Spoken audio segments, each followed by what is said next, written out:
कि मेरी प्रोसेसिंग बहुत स्लो थी। MBA जो है वो मैंने डीन्स ऑनर लिस्ट पे खत्म किया, मेरा CGPA 3.9 था, मैं फुल स्कॉलरशिप के ऊपर पढ़ा। जो मैंने ये बिजनेस खड़ा किया है इसमें मैंने अपने फादर से कोई पैसा नहीं लिया, क्रिएट की थी वेल्थ अपने लिए। बहुत मुश्किल ये जर्नी थी, लोगों को शायद देखने में ये लगता है कि यार याशी इतने पैसे ये वो सारा कुछ। वी वर अ कंपनी जो कि शुरू से ही प्रॉफिटेबल थी। मैं वैसे इस सारे सिनेरियो को ये देखता हूँ कि आपने शायद टारगेट किया हुआ है कि ये घर और ये कमर्शियल, अब इसके दरमियान ये जो जितनी चीदा चीजें हैं ना, ये हमने बस इन पे काम करना है। आप क्या समझते थे कि ये जो बिजनेस है ये बेसिकली आपके कोई DNA का पार्ट था या आपकी एजुकेशन ने आपको बदला? आपकी फैमिली में ग्रास रूटर कौन था? नहीं तो काले फिर आपसे नाराज नहीं हुआ जब आपने कहा मैं मोनालिसा को लेके आ रहा हूँ? We don't work with banks। Ambani को अंबानी ने खुद नहीं बनाया, वो इंडिया ने बनाया है। तो मैं कहता हूँ यार हमारी जनरेशन जो है ना वो बड़ी बेचारी बदकिस्मत है कि पहले सारी जिंदगी वालिदैन से डरते रहे और अब बच्चों से डर रहे हैं। मेरी ये बहुत बड़ी ख्वाहिश है कि मेरे पास मेरा प्राइवेट जेट हो, सिर्फ अपने कंफर्ट को देखने के लिए। पैसा मेरे लिए मेरी रिक्वायरमेंट इस बिजनेस की नहीं थी। इससे बड़ी सेटिस्फेक्शन शायद कोई भी नहीं हो। मैं इस दुनिया से विन विन सिचुएशन के साथ जाना चाहता हूँ। आपको नो कहना आना चाहिए। जिस वक्त आप वो LV की लाइन में खड़े हुए लोग देखते हैं ना, it's a know from them. Business ethical grounds के ऊपर होना चाहिए। एच वर्सेस बड़े लोग इसको कंफ्यूज करते हैं कि it is Hasan verse, but it is not. It is we are saying that your home is your universe. मैं गुलाम मुस्तफ़ा जी, आज हमारे पास एक ऐसी पर्सनैलिटी है जिन्होंने आर्किटेक्चर को एक डायरेक्शन दी है। डायरेक्शन इन अ सेंस कि मैं ये ज़ाती तौर पे समझता हूँ कि मार्केट में जब आपके पास एक प्रोडक्ट ही नहीं होती, एक चीज़ जो आप इंटरनेट पे देख रहे होते हैं, जो आपकी इंस्पिरेशन होती है, जो आप इंस्टाग्राम पे देखते हैं, आप पिंटरेस्ट पे देखते हैं, आपको वो चीज़ वहाँ पे नजर आती है सिर्फ। लेकिन जब आप अपनी मार्केट में उसको ढूंढने के लिए निकलते हैं तो वो शायद उस तरह की प्रोडक्ट आपको मिलती नहीं है। अगर मिलती है तो वो उन स्टैंडर्ड्स को फुलफिल नहीं कर पा रही होती। तो मैं अपनी प्रैक्टिस मैंने स्टार्ट की कोई 2015-14 में। मेरी इंटर्नशिप थी नासिर महमूद साहब के पास। तो तब मुझे मार्केट में उनके ऑफिस में जो सैंपल देखने को मिले वो कोई एक ही ब्रांड था, उसके मल्टीपल सैंपल्स वहाँ पे नजर आए। मेरा जाती तौर पे ख्याल था कि शायद ये एक ही बंदा है जो बेसिकली टारगेट कर रहा है आर्किटेक्चर मार्केट को। लेकिन जब 2016 में मैं मार्केट का रुख किया और मैंने अपनी प्रैक्टिस स्टार्ट की एक ऑफिस से, तो मुझे पता चला कि मार्केट में और भी बहुत सारे लोग हैं जो काम कर रहे हैं। 2016 में मेरे ख्याल से, अभी हम इनसे पूछते भी हैं बेसिकली इनको ये ख्याल कब आया, इनको ये इन्होंने इस जो हमारी डायरेक्शन है ये कब से ली। तो 2016 में जब मार्केट में आया तो इनके पास मुझे वैरायटी देखने को मिली। 2016 से ऑनवर्ड 2024 तक इन्होंने अब तक 12-13 ब्रांड जो है वो मार्केट में ला चुके हैं। और वो सारे के सारे वो हैं, लेट्स सपोज, जो आर्किटेक्चर को रास्ता किस तरह से देते हैं, डायरेक्शन किस तरह से देखें कि आर्किटेक्ट जो इंस्पिरेशन या जो आइडियाज इंटरनेट पे देख रहा होता है या इंटरनेशनल मार्केट को देख रहा होता है, उसको कंपीट करने के लिए उसको मार्केट में अगर वो प्रोडक्ट्स नहीं मिलती, ना मिलने पे फिर उसका वो जो डिजाइन है वो कंप्रोमाइज हो जाता है। तो मेरा जाती तौर पे ख्याल है कि अगर आपके पास मार्केट में अवेलेबिलिटी के लिए कोई बंदा इस तरह की थॉट सोच रहा है और वो कंटिन्यूस उसको बढ़ाता जा रहा है तो उसको आपके सामने लाना चाहिए। तो इसी टॉपिक पे आज हम बात करते हैं हसन शाह साहब के साथ। ये बेसिकली कैले या केल ब्रांड से आप इन्हें जानते हैं, जो इन्होंने इनिशिएट लिया। तो इन्हें हम बेसिकली पूछते हैं कि इनकी जर्नी कहाँ से शुरू हुई, बेसिकली फैमिली बिजनेस क्या था। हसन भाई, अस्सलाम अस्सलाम वालेकुम मुस्तफ़ा भाई, सबसे पहले तो बहुत शुक्रिया आपका मुझे यहाँ पे इस प्लेटफॉर्म पे बुलाने के लिए। और सबसे पहले तो मैं आपसे इंस्पायर हूँ। आपका मैंने घर देखा, आपका ये ऑफिस देखा और मेरे ख्याल से ये घर डॉक्यूमेंट होना चाहिए। तो मैं सबसे पहले आपको ये एडवाइस करूंगा कि जब ये कंप्लीट होता है, गेट इट डॉक्यूमेंटेड। बहुत ही ज़बरदस्त आपने एक चीज़ बनाई है। तो मुस्तफ़ा भाई, मैं बैक इन 2006 मैंने अपना MBA जो है वो लाहौर स्कूल ऑफ इकोनॉमिक्स से कम्प्लीट किया और उसके बाद जो है मैं अपने फादर को ज्वाइन किया। हमारा जो पेरेंटल बिजनेस है वो ब्रांथ रोड अंदरून शहर में एक इलाका है जहां पर यूजुअली इंडस्ट्रियल कंपोनेंट्स वगैरह बिकते हैं। तो वी आर देयर सिंस 1937 और हम लोग ज्यादातर इन प्रोडक्ट्स में डील करते हैं जो ये इंसुलेशन मटेरियल्स होते हैं। इवन जो ये आपकी एयर कंडीशनिंग के पीछे कॉपर ट्यूबिंग वगैरह होती है, ये मटेरियल्स हैं और काफी सारे इंडस्ट्रियल HVAC और इंडस्ट्री, मेनली इंडस्ट्री है, लाइक प्रेशर टेम्परेचर गेजेस हो गई, इस तरह की चीजें इंडस्ट्री से रिलेटेड है। तो 2006 से लेकर अराउंड 2012-13 तक मैं अपने फादर के साथ रहा और उसमें ईयरली में 2 बार चाइना कैंटन फेयर होता है, which is a huge exhibition in Guangzhou. तो वहां पर सब मटेरियल्स होते हैं, लाइक इंडस्ट्रियल भी, इवन टाइल्स, सैनिटरी वेयर, सारा कुछ। तो जब मैं वहां पे जाता था तो हमेशा वो टाइल्स और सैनिटरी वेयर के जो बूथ होते थे ना, वो मुझे बहुत इंस्पायर करते थे और मेरी हमेशा ये ख्वाहिश थी कि मैं इस बिजनेस के अंदर जो है ना वो मूव करूं। तो लेकिन ये प्लानिंग मैंने काफी देर से की और अल्लाह ताला ने मुझे ये चांस दिया कि 2014 में मैं फर्स्ट टाइम मैंने देखा कि इटली में एक बोलोनिया में एग्जीबिशन सबसे बड़ा आता है टाइल्स का। तो वहां पे मैं गया। जब मैंने अपने फादर को ज्वाइन किया तो मुझे ये फीलिंग आती थी कि इनकी जो कॉस्ट है ना इंपोर्ट्स की, वो काफी हाई है। तो और जो कंपेटिटर्स थे वो काफी कम प्राइस पे बेच रहे होते थे। तो और उस वक्त ही इंटरनेट का फेज जो है वो ज्यादा अलीबाबा वगैरह ई कॉमर्स का फेज चल रहा था। तो मैं जब अपने फादर से डिस्कस करता तो उनका हमेशा से ये होता था कि यार नहीं, वो प्रॉफिट कम रख रहे हैं या ऐसा, जबकि मुझे समझ नहीं आती थी। मैं कहता था यार दे आर ग्रोइंग और गेम क्या है इसके पीछे ना। और ऑब्वियसली वो क्योंकि वो इंटरनेट वगैरह की यूजेज इतनी नहीं पता थी, उस वक्त बिल्कुल बिगनिंग थी, तो मैंने उसको ई कॉमर्स के ऊपर उन प्रोडक्ट्स को ढूंढना शुरू किया और आप बिलीव करें अराउंड 30 to 40% मैंने अपनी कॉस्ट जो है इम्पोर्ट की वो उस वक्त कम की, और ऑब्वियसली हम कंपेटिटिव आ गए, मार्जिन भी बेहतर हो गए, क्योंकि मुझे ये लगता है कि किसी भी बिजनेस में जो मेन चीज है वो शायद सेलिंग से ज्यादा इंपॉर्टेंट बाइंग है। If you have a right product, if you have a right price and if you have a right mix, तो सेल्स करना मुश्किल नहीं रहती, आसान हो जाती है। तो उसके बाद 2013-14 में मैंने ये प्लान किया, मैं उधर काले के उधर एग्जीबिशन पे गया। It's a funny story. तो मेरे लिए पहली बार था वो एग्जीबिशन। ये भी चाइना में थी या नहीं, ये इटली में थी। इटली में थी और मैं इटली भी फर्स्ट टाइम उस वक्त गया। लाइक मैं तो आपके वीजे कैसे लगे? नहीं गया वीजे क्योंकि पेरेंटल मतलब जो फादर का बिजनेस था उस पे हिस्ट्री थी बिजनेस की, और वहां पे मैं पार्टनर भी था उस बिजनेस में, तो वो वीजा मेरा इजीली लग गया। शायद तब तक इतना मुश्किल भी नहीं होगा मेरे ख्याल से, अभी ज्यादा वो एग्जैक्टली। तो वो खैर मैं चला गया, मैं वहां पर एग्जीबिशन जो था वहां पे आई वाज रोमिंग अराउंड। तो मैं जिसके पास जाऊं वो कहे कि जी तुम्हारे पास कितने प्रोजेक्ट्स हैं। अब लाहौर में तो उस वक्त प्रोजेक्ट्स का कोई सिलसिला ही नहीं था, there was no high rise घर होते थे। मैं उनको कहूं we will sell your tiles in villas, वो कहें कौन से विलास, कौन से? अच्छा। और वो वहां पर यूजुअली उस वक्त पाकिस्तानी जो ब्रांड्स थे उनमें पाकिस्तान के एजेंट्स बैठे होते थे, उनके पास होता था, तो किसी और के लिए वो ओपन नहीं होता था। तो खैर मैं घूमता रहा, मैं जिसके पास जाऊं वो कहे मेरा ये डिस्ट्रीब्यूटर है, पाकिस्तान में ये डिस्ट्रीब्यूटर है। मैं बड़ा डीमोटिवेट, फिर ऊपर से टाइम ही ना दें, कहें वी आर वेरी बिजी, आप टाइम लेकर आते हैं। अच्छा, मुझे तो बिल्कुल भी इस चीज का एक्सपीरियंस नहीं था। खैर मैं चलता गया, मैं वहां पर पहुंचा काले के एग्जीबिशन बूथ पे। तो वहां पे there was a young man, वो खड़ा। अच्छा, मैंने उसको कहा यार मेरा आइडिया ये है कि I want to open a flagship store. मैं एक ही कंपनी लेकर आता हूँ, उसी के नाम से मेरा है कि मैंने एक स्टोर ओपन करना है, मैं कोई अपना नाम नहीं लेकर आना चाहता। तो अच्छा, उसने मुझे बड़ा अच्छा एंटरटेन किया। वो मुझे एक स्पेशल रूम में, वीआईपी रूम में ले गया। They were treating me like a king. अच्छा, मुझे समझ नहीं आ रही कि एक तरफ कोई मुझे टाइम नहीं दे रहा और दूसरी तरफ they are treating me like this. तो खैर उसने कहा यार एक्चुअली हमारा भी यही है कि हम फ्लैगशिप स्टोर्स के थ्रू चलते हैं, ये वो सारा कुछ बात हो गई। उसके बाद उसने अपनी मुझे वीपी वगैरह से मिलवाया, सारा कुछ हुआ और करके उसके बाद डील लॉक हो गई। उसने बताया कि हम यहाँ पर पाकिस्तान में 2-3 कंपनीज को पहले एक्सपोर्ट कर रहे हैं और हम उसको खत्म कर देंगे। तो और ये उनके लिए बहुत बड़ा रिस्क भी था कि ऑलरेडी, और बिल्कुल एक नया बंदा जिसको के। तो खैर 2-3 माह मैंने उसे चेज किया, फिर वो पाकिस्तान आया तो फेज 6 के मेन बुलेवार्ड पे मेरे पास कमर्शियल, जहां ये एग्जिस्टिंग आपका केले का स्टोर है, यहाँ पर मेरे पास एक जगह थी और वो आया तो मैंने उसको दिखाया कि यहाँ पे फेज 6 पे मैं ये बनाऊंगा। तो वहां पर ना उस वक्त सिर्फ इस बुलेवार्ड के ऊपर ना सिर्फ ड्रीम होम होता था, मुझे याद, और कोई नहीं था। तो वो देखकर ना पहले तो परेशान हो गया। उसने कहा यार यहाँ पे स्कैम तो नहीं होने लगा? अच्छा, तो उसने कहा यार यहाँ पे तो कुछ भी नहीं है। मैंने कहा यार ये पीछे पूरा तो एरिया देख रहा है, यहाँ पे ये सारा डेवलप होना है और मेरे ख्याल से इससे अच्छी जगह कोई नहीं है। खैर वो इतना कन्विंस नहीं था, लेकिन उसको मैंने कहा यार हैव फेथ ऑन अल्लाह और मेरे ऊपर ट्रस्ट कर, तो लेट्स गेट इन। तो खैर उसने कहा कि ठीक है। वो वापस गया और जाकर उसने अपनी कंपनी को ब्रीफिंग दी। अच्छा, उसकी कंपनी ने कहा कि यार ये तो बड़ी रोमांटिक मार्केट है, इतने 1000 किलोमीटर दूर तुम टाइल्स एक्सपोर्ट करोगे, वो भी पाकिस्तान जो कि इतना कोई मतलब अमीर मुल्क नहीं है, तो कैसे होगा। तो वो भी खैर अपनी जिद पे अड़ा रहा और उसके बाद हमने बस स्टार्ट किया और फिर कंसेक्टिवली 2016 में हमारा ये फर्स्ट फ्लैगशिप स्टोर खुला और 2018 में हम उनके सबसे बड़े कस्टमर थे पाकिस्तान में। मतलब उनकी जो एक्सपोर्ट्स थी उसमें सबसे बड़ा नंबर हमारा था और इंपोर्ट्स वाइज भी पाकिस्तान में सबसे बड़े कंपनी हम थे। और आज we have got 13 showrooms in 8 cities only for tiles.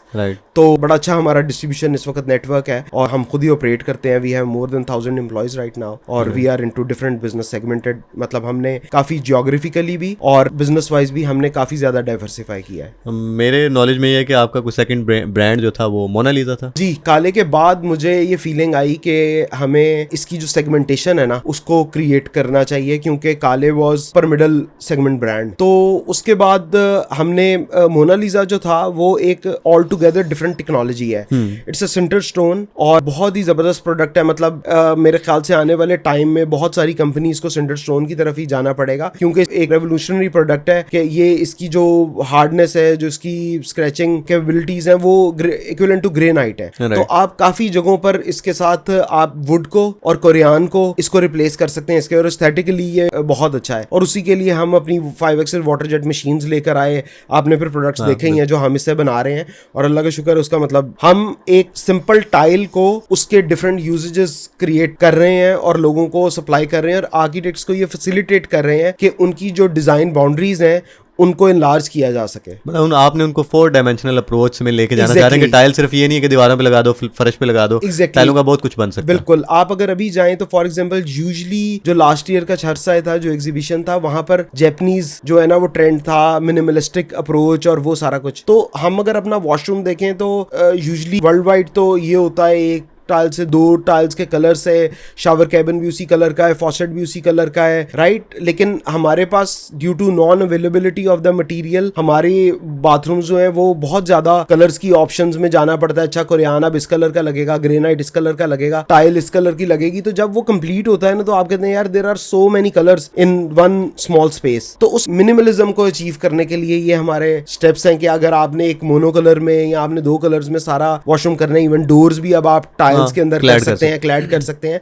तो हम बेसिकली इंडस्ट्री के अंदर वो चीजें जो है वो करने की कोशिश कर रहे हैं। लेट्स सपोज हमारे पास भी हसन भाई कोई अगर क्लाइंट आता है ना तो वो दिखाता वही है, मिनिमल तस्वीर दिखाता exactly. है। लेकिन जब टाइलों की बारी आती है ना तो वो मार्केट में जाता है, वो कहता है ये भी थोड़ा सा लगा लें, मोज़ैक भी लगा लें, ये भी लगा लें। अल्टीमेटली जब उसको दिखाते हैं ना तो उसमें वही मिनिमल एक कलर होता है, पूरा बाथरूम उसी में बना होता है। वो असल में प्रॉब्लम ये भी है कि क्लाइंट जो है वो विजन कर रहा होता है कि उस टाइम पर, जबकि आर्किटेक्ट विजन कर रहा होता है उसके कंप्लीट होने के ऊपर। तो वो उस वक्त फॉर एग्जांपल सिर्फ टाइल लगी है तो वो कहेगा यार ये तो डल बाथरूम हो गया, ठीक है। लेकिन उसको ये नहीं पता कि यार जब ये कंप्लीट होगा इसके अंदर और चीजें आएंगी तो फिर क्या लगेगा। और यहाँ पर मेरे ख्याल से एक आर्किटेक्ट का बहुत ज्यादा एक वो आता है कि वो अपने क्लाइंट को इम्पोज करे कि यार हैव ट्रस्ट ऑन मी और उस चीज को लेकर चले। नहीं तो काले फिर आपसे नाराज नहीं हुआ जब आपने कहा मैं मोनालिसा को लेके आ रहा हूँ? It was a very difficult situation. Obviously उन्होंने कहा कि यार हम मतलब थे और वो है, लेकिन फॉर एग्जांपल काले उस वक्त 2x4 से ऊपर की टाइल्स नहीं बना रहा था और मार्केट जो है वो स्लैब्स की तरफ जा रही थी और मोनालिसा जो है वो पाइनियर था स्लैब्स के अंदर। मैंने उनको ये समझाया कि यार अगर हम इसमें अभी आपकी ये लाइंस आने में टाइम है और अगर हमने ये मार्केट अपॉर्चुनिटी मिस कर दी तो इससे आपका शेयर भी कम होगा। तो फिर खैर थैंक्स टू देम वो उन्होंने अंडरस्टैंड किया इस चीज को और हम आगे जो है वो चले इसके। अभी सो एंड सो हमारे पास कैले चल रहा है, कैले बिल्कुल चल रहा है और उसके अलावा हम अभी मोनालिसा है, उसके अलावा हम काफी ज्यादा और हमने सेगमेंटेशन की है। फॉर एग्जांपल अगर आप अपर लीग में देखते हैं तो हमारे पास इस वक्त जो टॉप इटालियन ब्रांड्स हैं वो अल्हम्दुलिल्लाह हमारे पास हैं। लाइक फॉर एग्जांपल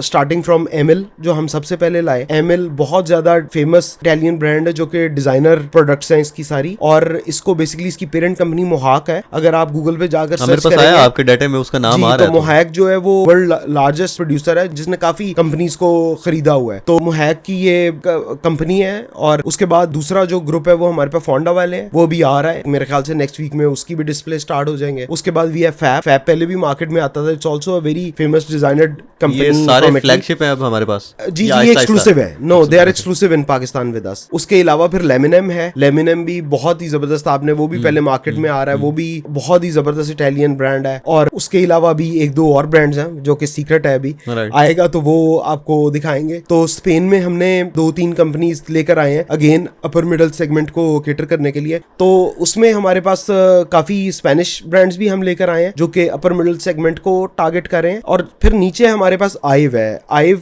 के अलग से फ्लैगशिप स्टोर्स हैं जिसमें हम प्रोडक्ट्स ईरान से ला रहे हैं, चाइना से ला रहे हैं और लोकली भी मैन्युफैक्चर अपने डिजाइन करवा रहे हैं। और वो बहुत कॉस्ट इफेक्टिव है, जो कि आजकल प्रोजेक्ट्स आपको पता है कॉस्ट ऑफ कंस्ट्रक्शन कितनी हाई चली गई है, तो उसमें it is really doing good also. और उसके अंदर हमारा प्लान ये है कि by end of this year अभी हमारे 8 शोरूम्स हैं, उसको हमने अराउंड डबल नंबर्स को करना है इस साल के एंड पे इंशाल्लाह ताला। और जो हमारे बाकी का है वो अब एचवर्स के शोरूम्स के ऊपर फ्लैगशिप्स के ऊपर चले जाएंगे। बाकी सारे ब्रांड्स आइव अलग शोरूम होंगे और बाकी के शोरूम जो है वो एचवर्स के ऊपर चले जाएंगे, जिसके अंदर Kale, Laminam, Monalisa, I mean every brand is going to be under one roof ताकि कस्टमर को सिलेक्शन में आसानी हो। और उसके लिए हमारा अभी डीएचए मेन बुलेवार्ड पे नया शोरूम आ रहा है which is around 27,000 square feet.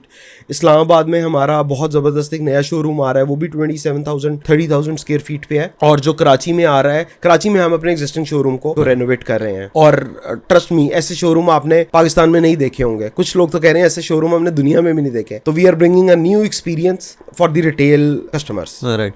नहीं तो अब आप एक साइड पे टाइलें डील कर रहे हैं, एक साइड पे आप एनर्जी में भी आगे, मतलब किस तरह से सिलेक्शन किस तरह से करते हैं कि अच्छा मुस्तफा भाई, उसमें ये है कि हमारा कोर एक है और वो कोर ये है कि वो प्रोडक्ट्स जो आर्किटेक्ट्स को चाहिए, ठीक है, हम उनके मतलब हम एच वर्सेस बड़े लोग इसको कंफ्यूज करते हैं कि it is Hasan verse, but it is not. It is we are saying that your home is your universe, क्योंकि एंड पे एंड पे आके आपने जो भी आपने अपने घर पे आना है, हमने कोविड के टाइम पर देखा है कि लोग अपने घरों में बंद थे, ठीक है, और इस चीज ने हमें बहुत ज्यादा रियलाइजेशन करवाई कि वापस इस दुनिया में जब तक हम हैं, वापस हमने मेल्ट होकर अपने घर ही आना होता है। हम बेशक फॉरेन ट्रिप पे जा रहे हैं, हम बिजनेस कर रहे हैं, हम फ्रेंड्स के साथ हैं, वापस आपकी ultimate destiny is your home. बिल्कुल। तो और इसीलिए वो आपका यूनिवर्स भी है जहां पर आपकी फैमिली है, आपके बच्चे हैं, आपके पेरेंट्स हैं, आपका सब कुछ है। तो उस जगह को हम जो है वो एक वैल्यूएबल चीज बनाना चाहते हैं आपके एक्सपीरियंस के लिए, और उसके लिए हम ये प्रोडक्ट्स ऐड कर रहे हैं। तो फॉर एग्जांपल जब हम रिन्यूएबल एनर्जी की बात कर रहे हैं तो आपको पता है घर के लिए जो बिजली के एक्सपेंसेस है वो बहुत एक बड़ा पेन पॉइंट है। तो अगर आप सोलर लगाते हैं, आप वो इन्वेस्टमेंट करते हैं और आप उस पैसे को, वो आपका पे बैक पीरियड भी बहुत कम है, और फिर आप उस पैसे को बचाकर अपने बच्चों की एजुकेशन पे, इवन आप फॉरेन ट्रेवल कर लेते हैं, बहुत कुछ कर सकते हैं। तो अगेन हम ये एक घर का ही रिन्यूएबल एनर्जी जो है वो पार्ट है। मैं वैसे जो है ना आपके बात को कट कर रहा हूँ, मैं वैसे इस सारे सिनेरियो को ये देखता हूँ कि आपने शायद टारगेट किया हुआ है कि ये घर और ये कमर्शियल, अब इसके दरमियान ये जो जितनी चीदा चीजें हैं ना, ये हमने बस इन पे काम बिल्कुल ऐसे ही है। और हम उसके अंदर फॉर एग्जांपल अभी हमने बहुत बड़ा चाइना का ग्रुप है माइडिया जो एयर कंडीशन वगैरह बनाता है, उसकी हम लिफ्ट्स लेकर आए हैं, एलिवेटर्स। नजर आई है मुझे स्टोरीज पे भी। उसके अलावा हमने ऑटोमेशन लॉन्च की है मॉर्गन की, वो हम कर रहे हैं। और अभी हमारा एक नया प्रोजेक्ट आ रहा है, it is going to be a huge showroom जिसके अंदर वन विंडो सोल्यूशन होगा। Like I can not say it is IKEA kind, लेकिन what we want कि once you step in you have everything after grey structure, you can buy everything from that particular store, ताकि लोगों को one window solution मिले। और उसमें हमारा ultimate target ये है कि वो मेन सिटीज में होंगे और बाकी सारे पाकिस्तान से लोग यहाँ पर आएं और खरीदें। मैंने ये चीज़ काफ़ी देखी कि बहुत सारे पाकिस्तानी जाते हैं दुबई और दुबई से जाकर अपनी शॉप करके आते हैं, क्योंकि मटेरियल्स की अवेलेबिलिटी यहाँ पर उस तरह से नहीं है। सही। असल में ये तो हो गया पूरे का पूरा बिजनेस का सिनेरियो। बचपन कहाँ गुजारा? बचपन मेरा लाहौर से ही है, लाहौर से ही है शुरू से, क्योंकि मैंने आपको बताया कि हमारा बिजनेस 1937 से है। रहते हम शादबाग में थे पहले। तंग गलियां थी? नहीं, वो ठीक थी, मतलब उस वक्त का वो अच्छा एरिया था। और मेरे फादर ने या मेरे ख्याल से मेरे दादा ने वहां पे मूव किया था, तो वहां पर हम रहते थे। We were into a joint family house जहाँ पे चचा ताया सारे लोग इकट्ठे होते थे, तो कजिन्स वगैरह के साथ और वो सारा कुछ। मैं थोड़ा सा जरा डिफरेंट किस्म का बच्चा था। अच्छा। बहुत ही नालायक। रहते थे, अलग रहते थे? नहीं रहते। 16 कजिन्स हैं। हाँ। तो कितनों के साथ बनती थी? मेरी मतलब ज्यादातर मेरा एक ताया का बेटा था, वो मेरा हम उम्र था, उसके साथ ज्यादा बनती थी, तो और उसके साथ अभी भी अच्छी है। अच्छा, पर्सनैलिटी टाइप क्या है वैसे आप? अच्छा, मैं बहुत ज्यादा ना इंट्रोवर्ट काइंड ऑफ बंदा था, और मैं जिस वक्त मैं कैथेड्रल से मेरी स्कूलिंग थी, और मैं बहुत ही नालायक था। इतना नालायक था कि मुझे नहीं याद पड़ता कि 8 तक मैं फाइनल एग्जाम्स के अलावा कहीं पे पास हुआ हूँ। सही। कहीं पे भी नहीं। और ना मेरे अंदर ना कुछ प्रॉब्लम्स थी। मेरे अंदर प्रॉब्लम्स ये थी कि मेरी प्रोसेसिंग बहुत स्लो थी। मतलब मैंने सारा दिन बैठे रहना और मैंने एक क्वेश्चन जो है ना वो याद नहीं कर पाना। मुझे ये नहीं पता होता था सॉक्स उल्टी कैसे होती हैं, सीधी कैसे होती हैं। तो मेरे पेरेंट्स को तो ये 100% श्योर था कि ये बड़ा हो गया ना मलंग टाइप कोई चीज बनेगा, ये कोई ना नॉर्मल बंदा नहीं बनने वाला।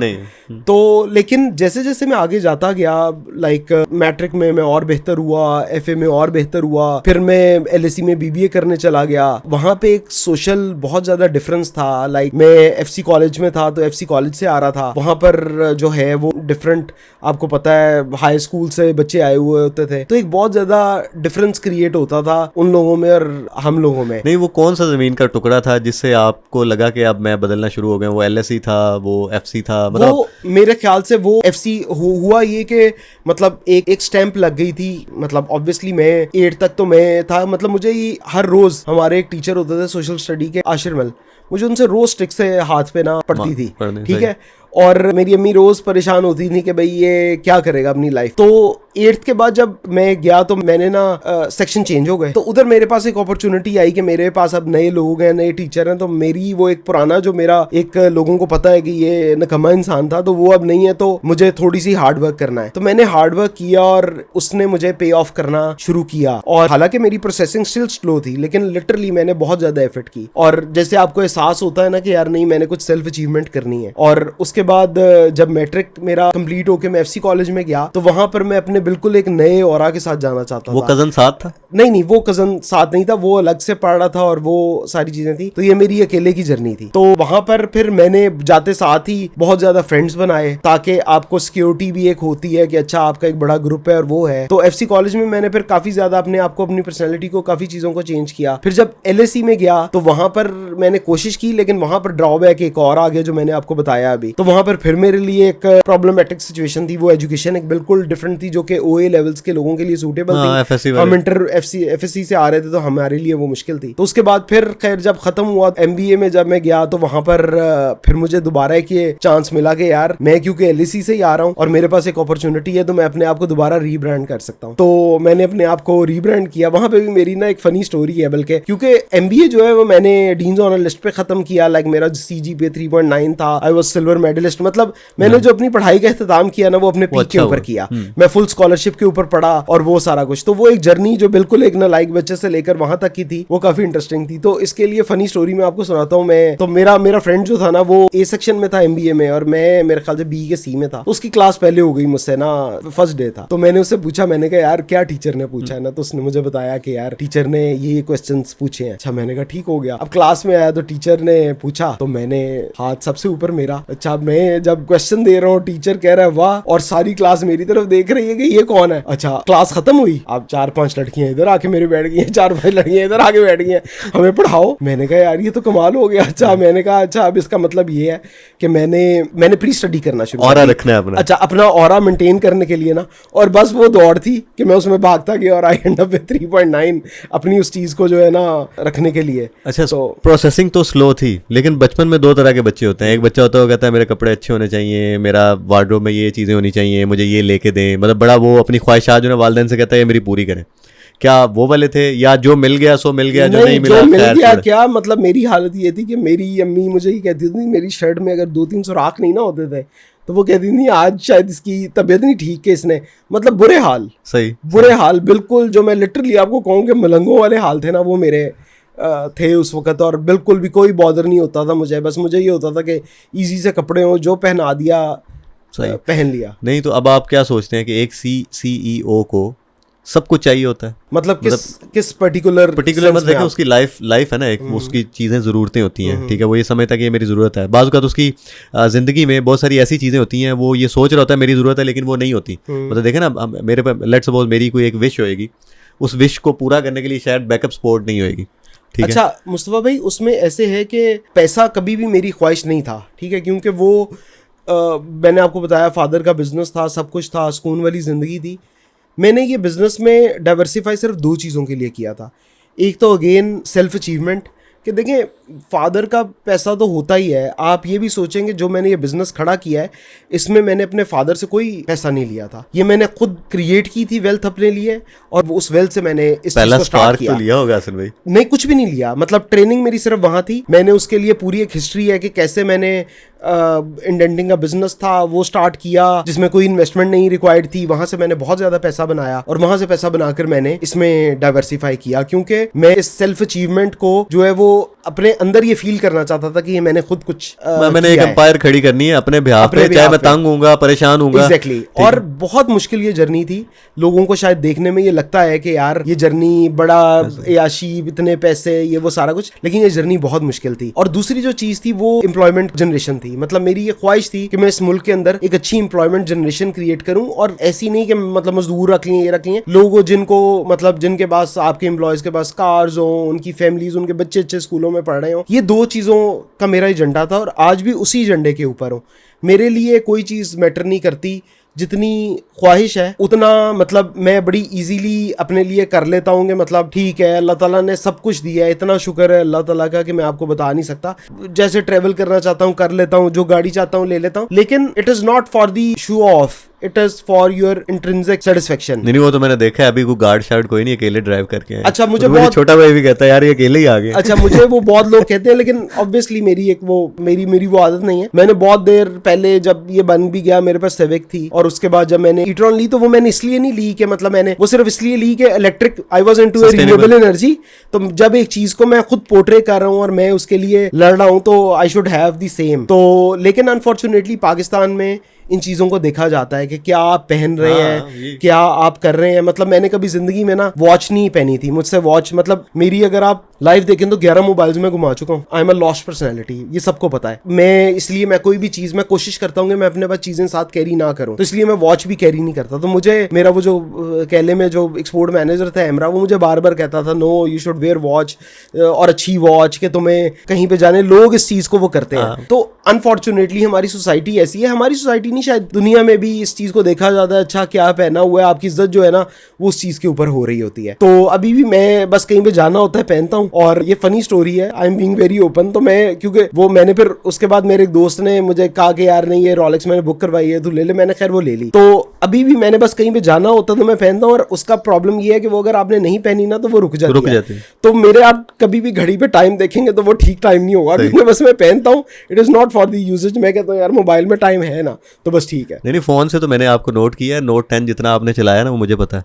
अच्छा बिल्कुल ऐसे ही है। हाँ मतलब वो आपने देखा मेरा 2015-16 में भी मैंने देखा, और उसके बाद अभी रिसेंट आखिरी पता नहीं मेरी आपकी मुलाकात कहाँ हुई है तब भी मैंने देखा है। ये अभी मैंने फोन देखा आपके पास नोट 20 है मेरे वही है। हाँ और वो मेरा कवर भी टूटा हुआ है और वो है, तो मैं आज भी जो है ना अंदर से वो वही मेरी पर्सनैलिटी है कि यार बस ठीक है। अच्छा एक सीईओ को सब पता होता है? देखिए जो ये समझता है ना, ये वो जो ये समझता है ना कि मुझे सब पता है, तो मेरे ख्याल से कि वो आगे ग्रो नहीं कर सकता। लिटरली अगर मैं आपको कहूँ ना तो मेरा 60% टाइम आज भी लर्निंग में गुजरता है। मैं मतलब जब घर जाता हूँ I am watching Bloomberg, I am watching documentaries, it is always a phase of learning.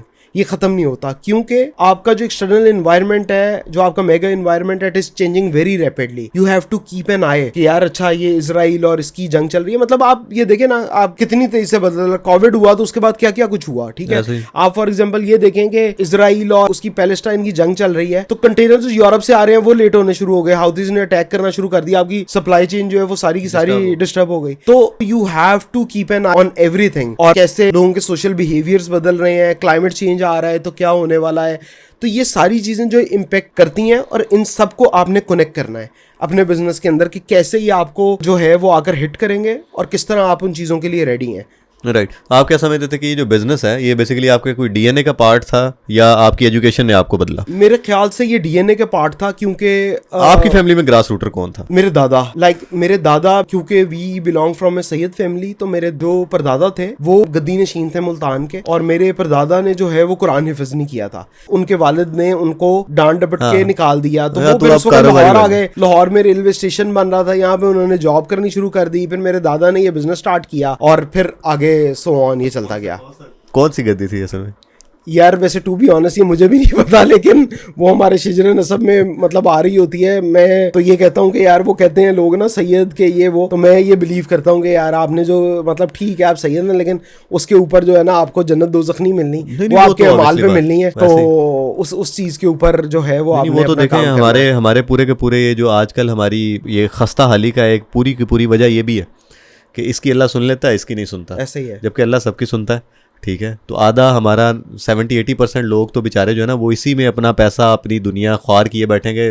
पीर साहब ने ये कह दिया तो यही करना है, अब हमने कुछ नहीं बदलना। ठीक है, तो इसलिए उसको अव्वल आखिर समझ लेता है। अच्छा, जिंदगी में पहली फ्लाइट कब ली और क्या उसमें क्या एक्सपीरियंस क्या था आपका? पहली फ्लाइट मैं चाइना गया था अपने फादर के साथ, और वो थी 2003। उनके साथ मैं चाइना गया था, जो मेरी पहली फ्लाइट थी। और वो ऑब्वियसली फादर के साथ तो वो एक बहुत अच्छी लर्निंग थी। I have learn a lot from my father, और वो सारा मतलब जो एक बेसिक ट्रेनिंग थी ना वो बहुत अर्ली स्टार्ट हो गई थी। और मैं आपको एक मज़े की बात बताऊं कि, और मैं इसका आज बिलीवर भी हूँ, कि जब मुझे समर वेकेशंस होती थी या छुट्टियाँ होती थी तो मेरे फादर मुझे अपने साथ उस बिज़नेस पे लेकर जाया करते थे। इवन जब हम छोटे थे, हम मतलब मैं 5th-6th क्लास में भी था, तो तब से मैं अपने मकसद कोई नहीं, जाके सारा दिन उधर बैठे रहना है। तो वो जो एक लर्निंग थी ना जो कि बहुत जल्दी स्टार्ट हो गई थी, तो मेरे ख्याल से उसने बहुत बड़ा पार्ट प्ले किया है यहाँ तक पहुँचने में। बिल्कुल ऐसे ही। हसन भाई, क्या कल्चर क्या है एच वर्स पे? वर्किंग का कल्चर क्या है, मतलब किस तरह से है? मतलब कोई इन्वायरमेंट होता है ना एक, अच्छा, और होता है ये सीनियर है, ये जूनियर है? अच्छा, ऐसा कुछ नहीं है। मतलब देखें, हमने टोटली अपनी इस कंपनी को बनाने की कोशिश की कि my door is open for everyone, ठीक है। और हमने इस कंपनी को कोशिश की कि हम जस्टिस को मेंटेन कर सकें, ऑल्दो 100% जस्टिस इज इम्पॉसिबल, ऐसे ही। लेकिन मेरी ये कोशिश होती है। हम अक्सर इवेंट करते रहते हैं, छोटे छोटे हलवा पूड़ी का इवेंट रख लिया, समोसा पार्टी रख ली, सबको एक ही टेबल पे सारे लोग बैठ गए, ताकि सब जो है ना वो ओपन अप हो सकें कि क्या मसले आ रहे हैं, किस तरह चीज चल रही है। और उसके अंदर जो ऊपर की हायरार्की के लोग अपने आप को इम्पोज करने की कोशिश भी करते हैं ना दूसरे नीचे सबऑर्डिनेट्स के ऊपर, तो उनके खिलाफ भी मैं ना जहाद कर रहा होता हूँ कि यार दिस इज नॉट राइट, ठीक है। आपने अपने लोगों को सुनना है, उनकी प्रॉब्लम्स को हल करना है। और ऑब्वियसली जितनी बड़ी ऑर्गेनाइजेशन होती जाती है उतने चैलेंजेस आते रहते हैं, तो every day is a challenge. मैं आपको बताऊं तो कल्चर हमारा बहुत फ्रेंडली है। हम कोशिश करते हैं कि यार अपने एम्प्लॉयज़ की नीड्स को समझ सकें और उन्हें दूर कर सकें। Some time it is not possible, like पिछले साल हमने सैलरीज़ का इंक्रीज़ बहुत कम दिया था, इस साल हमने सैलरीज़ का इंक्रीज़ बहुत ज़्यादा दिया है, ठीक है। और मैंने ये खुद अपने आप से पूछा कि यार rather than spending so much money on billboards and everything, why not to make lives of your employees better. तो हमने उसके ऊपर फिर काफ़ी ज़्यादा फोकस किया इस साल। पहला एम्प्लॉय कौन था और कितनी सैलरी पे रखा? अच्छा, पहला एम्प्लॉय, अच्छा एक तो मेरे साथ मेरा वाइफ का भाई है उमेर, वो सबसे पहले स्टार्ट ही, वो तो पार्ट है ना, हाँ वो स्टार्ट हुआ, तो उसको तो खैर मैं एम्प्लॉय नहीं गिनता, वो ही is part of the organization और वो सारा कुछ। उसके अलावा जो है नीचे से हमारे जो कुछ 2-3 लोग हैं वो सबसे पहले साथ स्टार्ट हुए, जिसमें कि हमारी एक आर्किटेक्ट है मरियम, ठीक है, जो हेड ऑफ आर्किटेक्ट्स है राइट नाउ, वो इस ऑर्गेनाइजेशन का बहुत इंटीग्रल पार्ट है। उसके अलावा अभी अभी है वो, she is the head architect, और वो ट्रैवलिंग भी, क्योंकि अभी हमारे ऑपरेशन दुबई, सऊदीया सब जगह पर है, तो वो सब चीज़ों को देख रही होती हैं। और उसके अलावा जो है एक अहमद होता था हमारे पास, शायद आपको पता हो, अहमद तारिक दोस्त है, वो, हाँ अहमद था, उसने बहुत ज़्यादा पार्ट प्ले किया है। उसके साथ और बॉय भी होता था, फहद, वो फहद लेट आया था, लेकिन अहमद था। और उसके अलावा वो एक फ़ारूक था, जैन था हमारा था, वो तीनों आपस में बहन भाई कज़न थे। ये बिल्कुल हमारे फर्स्ट एम्प्लॉयज़ में से थे। सही।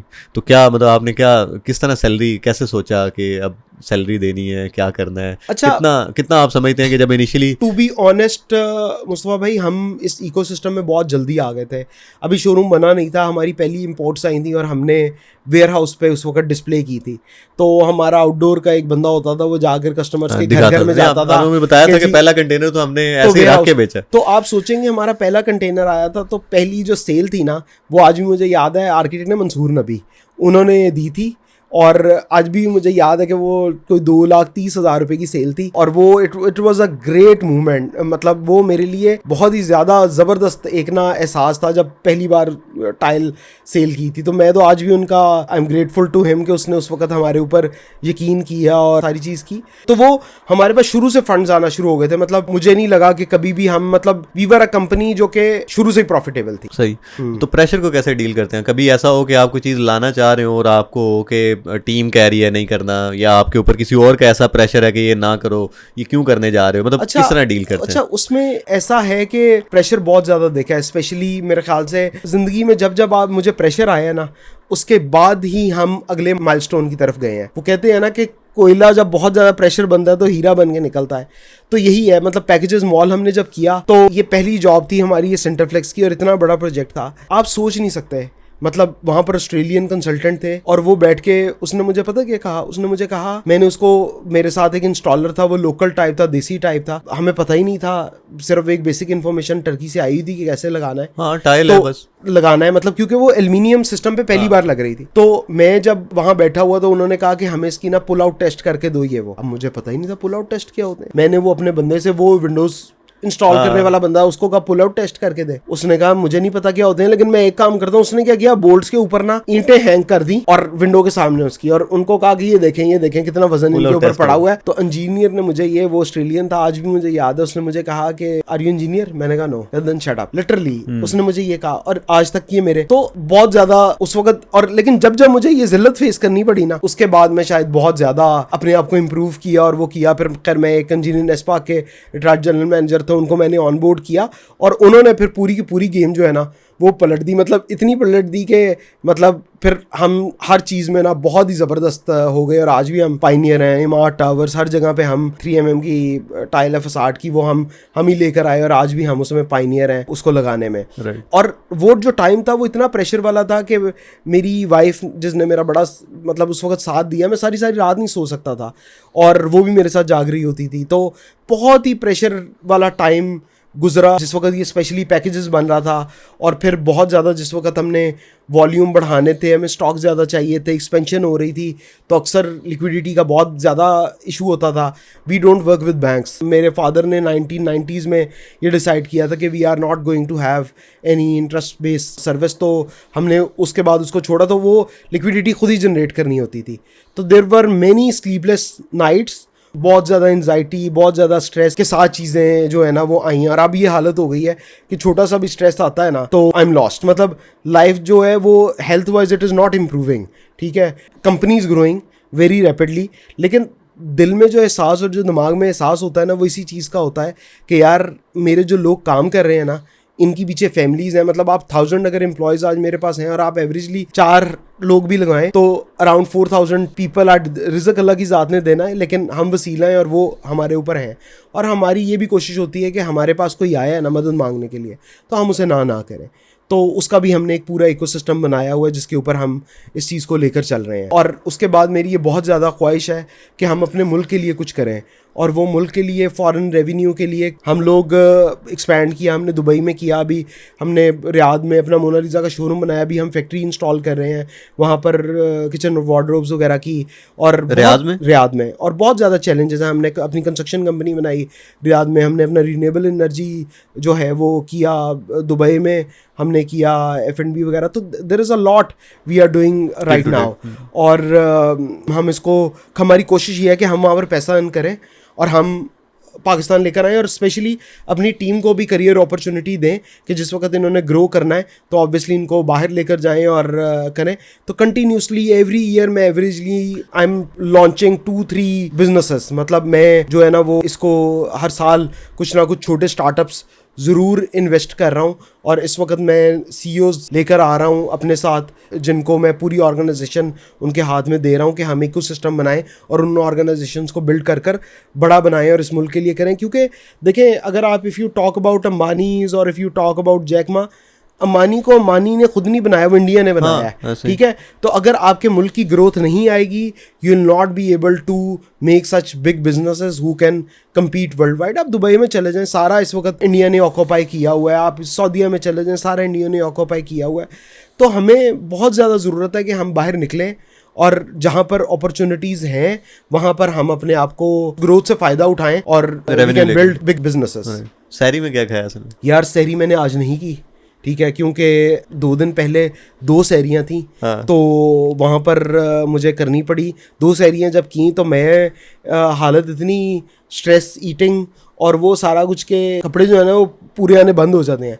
तो अभी मैंने सहरी कुछ भी नहीं की, लाइक इवन अफ्तारी में I had a very little, तो वो 2 सहरियों का किया हुआ ना वो उतार रहा हूँ सही अभी। तो आप क्या समझते हैं हसन भाई, ये जो स्कूल हैं आजकल ये कोई स्टेटस सिंबल मुझे तो लग रहे हैं या नहीं है, या मेरी अप्रोच गलत है, या कि क्या मतलब हम जैसे आप भी एक तालीम से गुजर के आए हैं ना और हम भी गुजर के आए हैं, बहुत सारी चीज़ें ऐसी थी बहुत ज़्यादा ऑब्सलीट थी जिस वजह से लेट्स सपोज जब आप कैरियर में आते हैं, फील्ड में आते हैं तो आपको बड़े चैलेंज फेस करने पड़ते हैं। मुस्तफा, क्या आप समझते हैं? उसमें ये एक बहुत आपका वैलिड क्वेश्चन है और अनफॉर्चुनेटली ये मैंने खुद भी फेस किया है।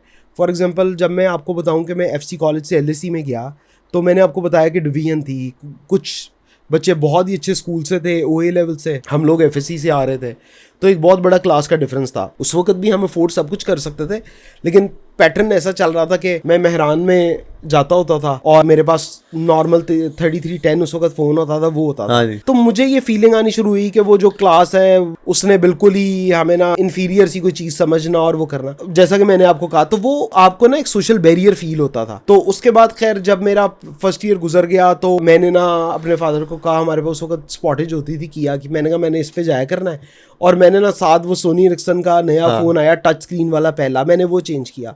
दिस इज़ वेरी अनफॉर्चुनेट, लेकिन आप यकीन करें मुस्तफ़ा भाई, वो अगला दिन मेरे लिए डिफरेंट दिन था।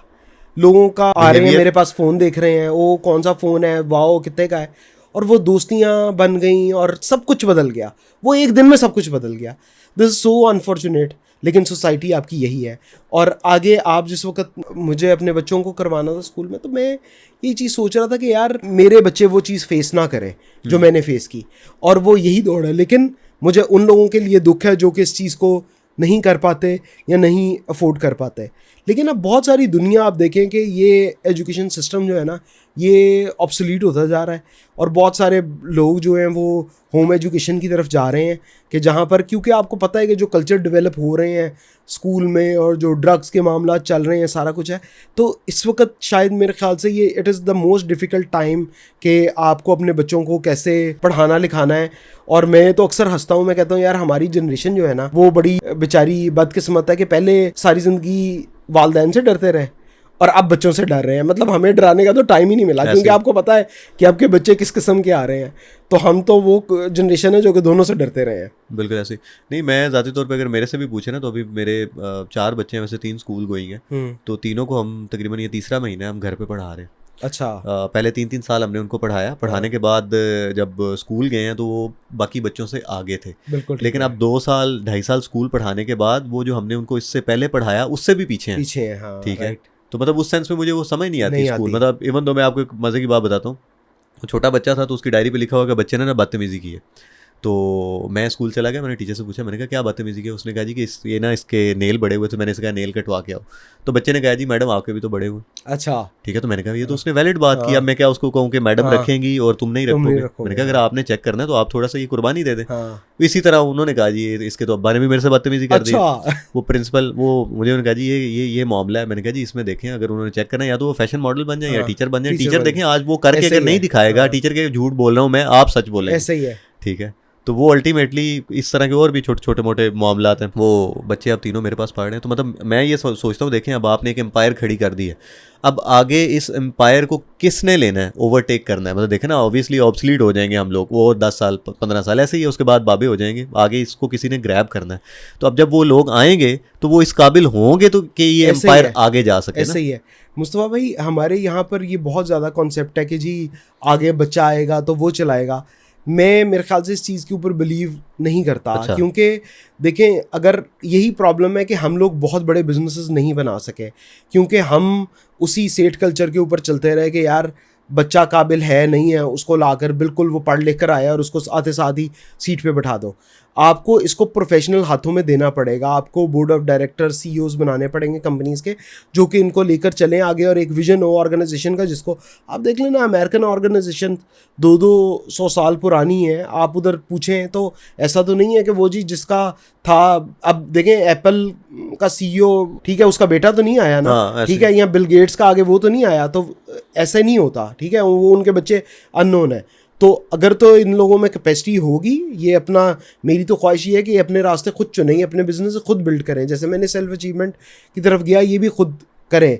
लेकिन अगर इसमें भी आना है तो they have to start from a very beginning, मतलब ये नीचे से हायरिंग होकर ऊपर अपग्रेड करते हुए आए। और ठीक है, एक टाइम पर आकर व्हेन वी आर श्योर के यार they are able to run the business, then उनको इन्वॉल्व करें। अच्छा, कभी ज़िंदगी में आपको कॉम्प्लीमेंट मिला हो फैमिली से पहली दफ़ा, कोई इतना बेहतर जो आप एक्सपेक्ट नहीं कर सकते, या सेकंड जो क्वेश्चन है इसी के साथ रिलेटेड, कभी ऐसी कोई इंसल्ट फील की हो आपने इस बिज़नेस की वजह से? 2 सवाल हैं, पहला कॉम्प्लीमेंट फैमिली की तरफ से, दूसरा कोई ऐसी इंसल्ट फील हुई हो आप इस बिजनेस फैमिली की तरफ से? कॉम्प्लीमेंट तो यही आता है कि मतलब लोग मेरी हिस्ट्री को जानते थे कि मैं कैसा था स्कूल वगैरह में और वो सारा कुछ, तो वो यही कहते हैं कि यार हमने कभी सोचा नहीं था कि ये he can be so successful.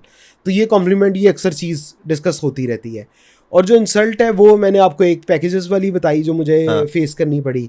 उसके अलावा एक बार और एक कंस्ट्रक्शन कंपनी है, उनके जनरल मैनेजर हैं, उन्होंने थोड़ी सी ज़रा मेरे से की बात इस तरह से, तो उसके अलावा तो अल्हम्दुलिल्लाह अल्लाह का शुक्र है कि नहीं। अच्छा, कभी हसन भाई ऐसा इत्तेफाक हुआ हो कि मौत को बड़ा करीब से देखा हो, कोई ऐसा इंसिडेंट, कोई ऐसा एक्सीडेंट, कोई ऐसी आपको लगा हो कि बस अब एंड? यार वो हुआ मेरे साथ। मैं जिम गया और मैंने उससे पहले डाइट शुरू की और बड़ी स्ट्रिक्ट डाइट शुरू की हुई। तो मैंने सुबह, वो कोच था उसने मुझे एक्सरसाइज ज़्यादा करवा दी, तो मेरा शुगर लेवल ड्रॉप हो गया, तो मेरी तबीयत इतनी ख़राब हुई कि मैं बेहोश हो गया। तो वो जो टाइम था ना जिसमें मैं बेहोश हो रहा था, उसमें मुझे ये लग रहा था कि मतलब मैं गया। सही सही सही। मैं इसके अलावा आपको कभी, इसके अलावा मुझे कुछ नहीं। वो फिर मैं गिर गया ज़मीन पे, वो फिर जब मैं उठा तो उन्होंने मुझे मतलब तब इट वाज ओके।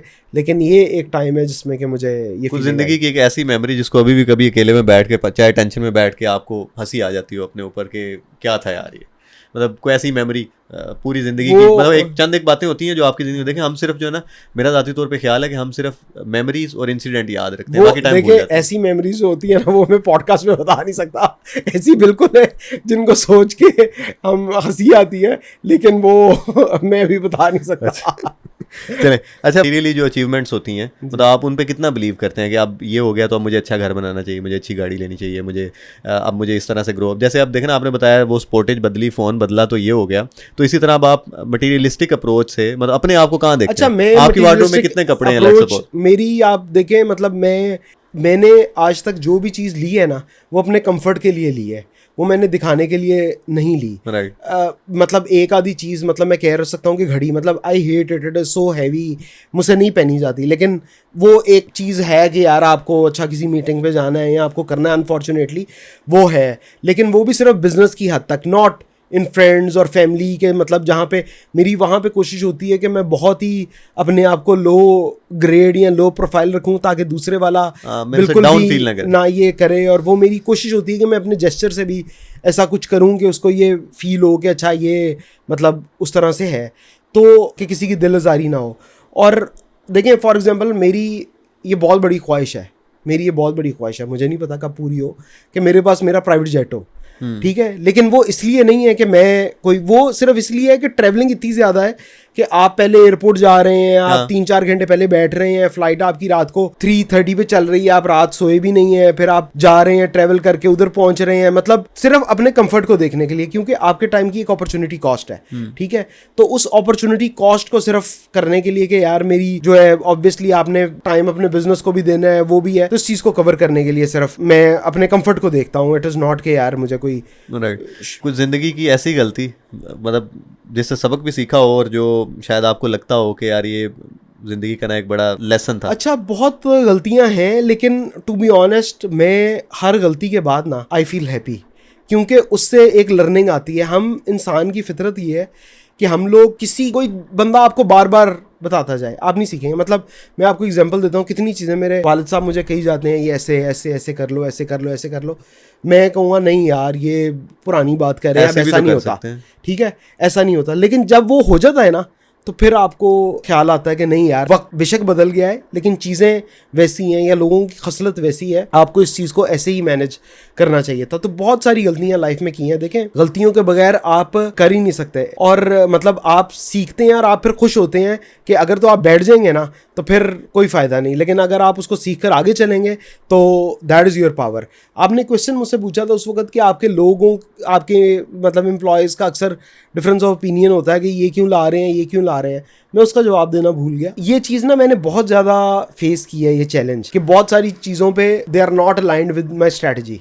और उसके ऊपर जब मैंने एनालिसिस किया ना, तो एक बंदा जो पहाड़ के ऊपर खड़ा होता है ना, उसका नीचे का व्यू देखने का और जो एक पहाड़ के नीचे खड़ा होता है उसका देखने का, दोनों का बहुत डिफरेंट होता है। दोनों के व्यू बहुत डिफरेंट होते हैं। तो यही फर्क है कि मतलब मैं ऊपर से बैठ के सारी चीज़ों को देख रहा होता हूँ और वो नीचे खड़े इंडिविजुअली अपनी सिर्फ खड़े, हम दोनों एक ही जगह के ऊपर हैं लेकिन डिफरेंस है। और उसके अंदर फिर यही फर्क होता है कि आप उनको एलिवेट करके ऊपर अपने साथ लेकर आए, विजन के ऊपर उनको अलाइन करेंगे, this what we want to achieve. और आई एम श्योर जब आप वो करते हैं ना तो they get aligned with you. रियासत का भी फर्क होता है ना, वो देख रहे होते हैं शहर को, आप देख रहे होते हैं डिवीजन को। ऐसे ही है, बिल्कुल ऐसे ही है, डिफरेंस आता है।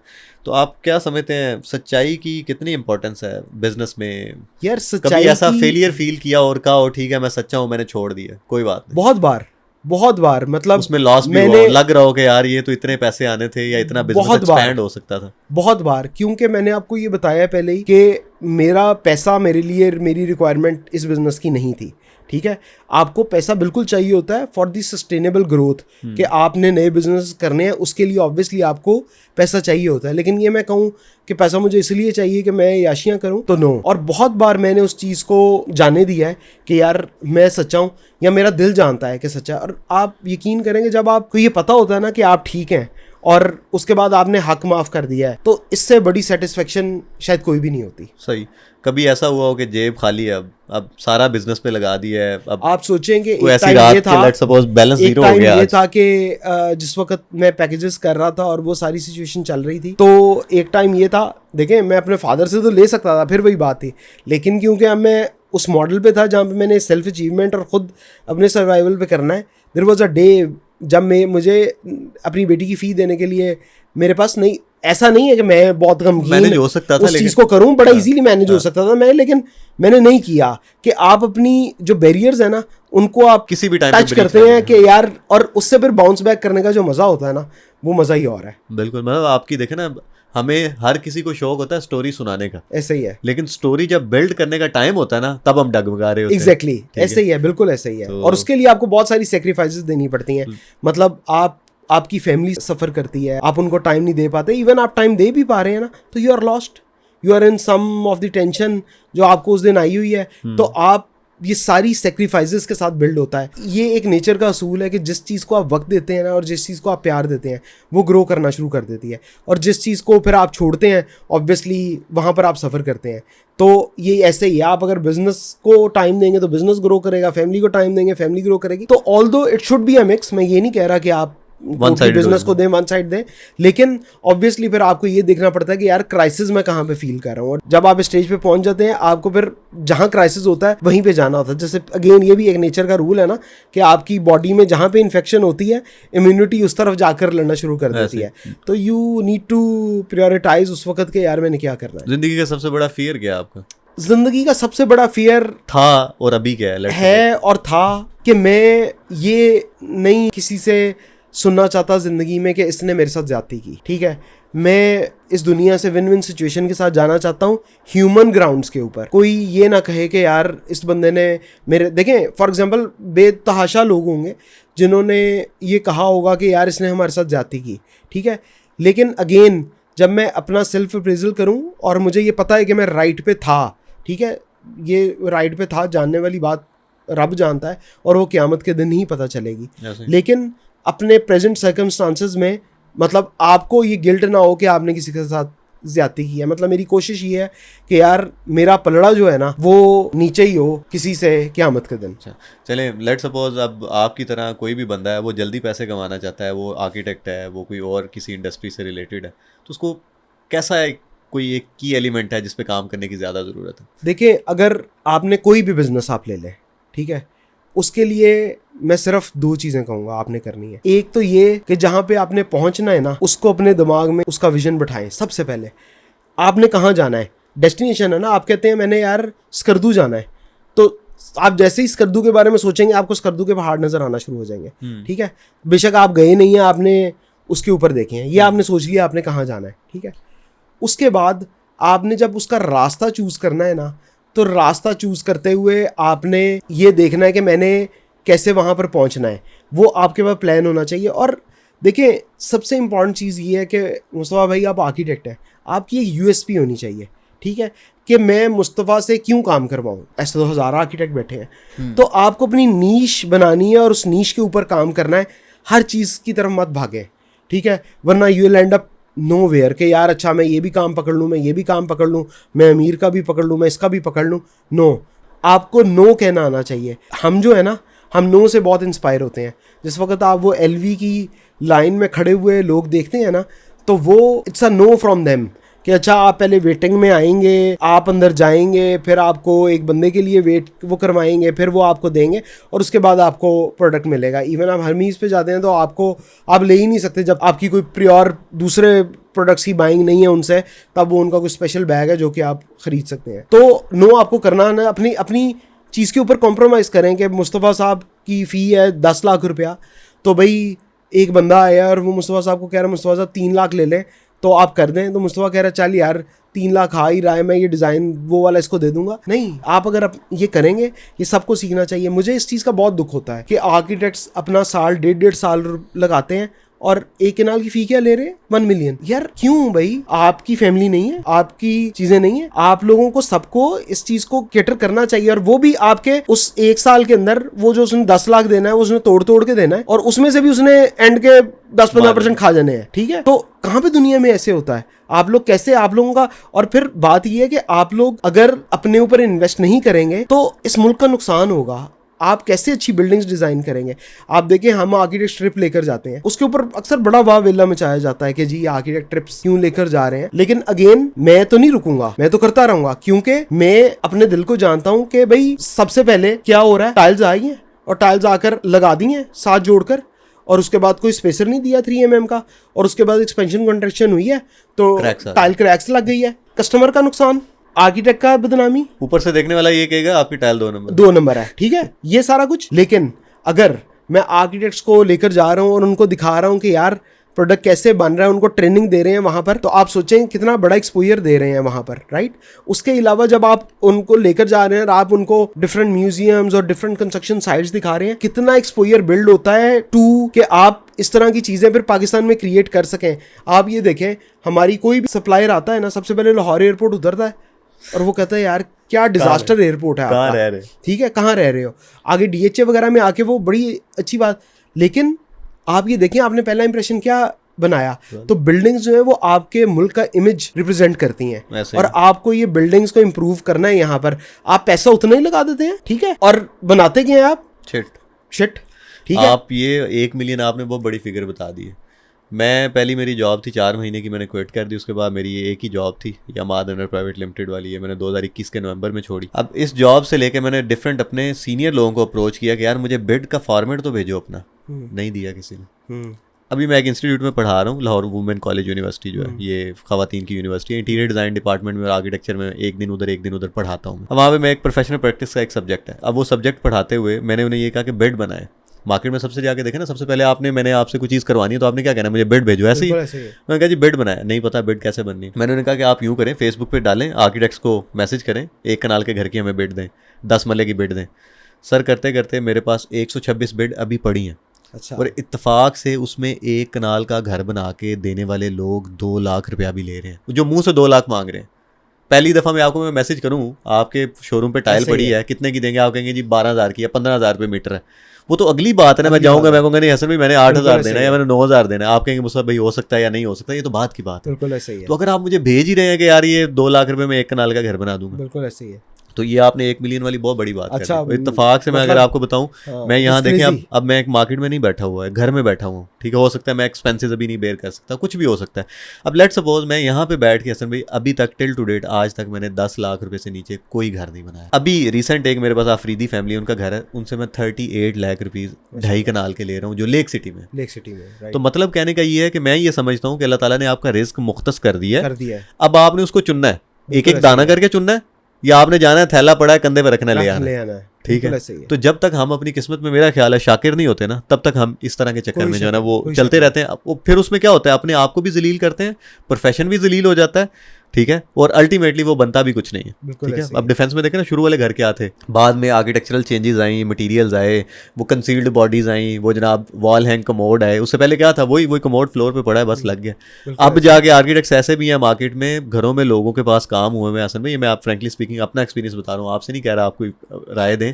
अब वो 16-17 इंच पे कमोड लगना है, वो लगा दिया 13 पे है, अब वो कैसे बैठेगा, ठीक है। तो अब वो 2 लाख रुपए वाला जब इस तरह का घर बनाएगा, अगर 3 कमोड उसने खराब कर दिए, तो एक अगर उसने कंसील्ड बॉडी लगाई हुई है 70-80 हज़ार रुपए की या लाख रुपए की या 1.5 लाख रुपए वाली, तो वो अल्टीमेटली 2 लाख कहाँ गया उसका। बिल्कुल ऐसे। तो बात करने का मकसद ये है कि लोग ये सोच रहे होते हैं, समझ रहे होते हैं कि हम जो कर रहे हैं ना 2 लाख रुपए में बड़ा अच्छा हो जाएगा। जब 4 करोड़ को चूना लग जाता है, फिर उनको होश आती है कि हमारे साथ हुआ क्या। अच्छा असल में मार्केट का कोई वर्स्ट तरीन एक्सपीरियंस आपका इस पूरे सफ़र में? यार इस पूरे सफ़र में जो मेरा वर्स्ट एक्सपीरियंस रहा है वो इसी चीज़ का रहा है कि लोगों को मटेरियल्स की नो हाउ नहीं है, और अनफॉर्चुनेटली हम वो क्रिएट भी नहीं कर पा रहे। मतलब यहाँ पर मेरे ख्याल से आपका क्वेश्चन यही है कि फ्रस्ट्रेटेड पार्ट क्या है। अच्छा तो, करके भी आप कहते हैं यार ये क्या है, ठीक है कि वो क्या है, ठीक है आप सब कुछ कर लेते हैं, लेकिन चीज़ें और लोग जो हैं वो सुनने के लिए तैयार ही नहीं है। मतलब अक्सर लोग क्लाइंट्स मतलब ये कहते हैं, जैसे मैंने भी आपको स्पेसर की बात की, तो वो कहते हैं कि यार ये हमने तो जोड़ के टाइल लगानी है। हाँ जी, हमने तो जीरो उनको कहेंगे यार जीरो जॉइंट लगाना है कि भाई ये पॉसिबल नहीं है, तो वो कहेंगे अच्छा इसका मतलब है आपकी टाइल नहीं ठीक, जो आप ये कह रहे हैं, जबकि उन्हें पता ही नहीं है कि भाई ये एक्सपेंशन कंट्रैक्शन का मसला है, ये मसला टाइल टेढ़ी सीधी होने का नहीं है। बिल्कुल ऐसे। तो हमें एज ए कलेक्टिवली इसको इन्हांस करना है। बहुत सारे मसले मसाइल हैं कंस्ट्रक्शन इंडस्ट्री के अंदर जो कि मैं चाहता हूँ कि हम सॉल्व करें, और ये हमारी रिस्पॉन्सिबिलिटी है। बिल्कुल ऐसे। वालिदैन से कोई ऐसा सबक जो आज तक याद है और जिसको कैरी करते हैं? मैंने अपने वालिद से ना उनको हमेशा एक हार्ड वर्कर पाया है, मतलब लिटरली ब्रेक नहीं लगाई उन्होंने? ब्रेक नहीं लगाई, आज भी नहीं लगाई, ठीक है। और उनको देख देख करना मैं भी वैसा ही हूँ कि कोई ब्रेक नहीं है लाइफ में। लाइक मैं रोज रात को 12-1 बजे तक काम करता हूँ। आप सोचें, having the businesses in Dubai, in Saudi Arabia, यहाँ पर इतने शोरूम्स और सबकी एक्सेस मेरे तक है। आप इमेजिन नहीं करेंगे कितने आर्किटेक्ट्स, मतलब आप लोगों से कितना प्यार है, सबसे सबकी एक्सेस है। अदर देन इससे दोस्तियाँ हो गई हैं और मसले आ रहे होते हैं, चीज़ें डिस्कशन हो रही होती है, ठीक है। तो रोज़ मैं रात को 12-1 बजे तक काम करता हूँ। मैंने वो अपने लॉन में एक शीशा रखा हुआ है 2-3, और अक्सर कोई ना कोई दोस्त आर्किटेक्ट आए होते हैं, रात को बैठ कर ना गपशप भी हो रही होती है, और वो चीज़ भी, that is a very beautiful time, जो कि मतलब जिसमें आप अनवाइंड भी कर रहे होते हैं और वो चीज़ें भी। तो मुझे ना काम करने का ना एक जुनून है। मैं हर वक्त नई से नई चीज़ की खोज में, नए से नए बिजनेस। मुझे किसी ने कह दिया है ना, मतलब मुझे उस दिन वो एक हैं दोस्त, उन्होंने लीजिंग ज्वाइन किया, वो डॉल्मेन मॉल ले गए, बड़ा प्यारा बन रहा है डॉल्मेन मॉल। आप यकीन करें 6 बिजनेस आइडियाज़ आ गए मुझे, मैं यहाँ पे ये भी खोल लूँ, मैं यहाँ पे ये भी खोल लूँ, यहाँ पे ये भी खोल लूँ। तो वो हर वक्त ना एक तड़प है कुछ और नया करने की। I don't want to stop. मुझे नहीं पता मैं कब रुकूंगा, लेकिन मुझे कहती है, मेरी फैमिली कहती है, मेरी वो भी कहते हैं, वालिदैन भी कहते हैं कि बस कर जाओ, रुक जाओ, कि बस कर जाओ, ठीक है, जो है उसको चलाओ, बस कर जाओ। लेकिन लेसन लर्न करता हूँ और फिर उसके बाद आगे चल पड़ता हूँ। वो है ही नहीं। और मेरा हमेशा ये बिलीव है कि मैं बहुत ज़्यादा ना उसमें नहीं जाता कैलकुलेशंस में कि जी फिजिबिलिटी बनाओ, ये करो, वो करो। आई एम अ बिलीवर कि जिस चीज़ में आपका पैशन है ना, जस्ट जंप इन, छलांग लगा दें उसमें, खुद ही तैरना सीख जाएंगे आप। अगर आप बैठे रहेंगे ना ये सोच के कि जी, लेकिन आपका पैशन होना उसमें बहुत ज़रूरी है।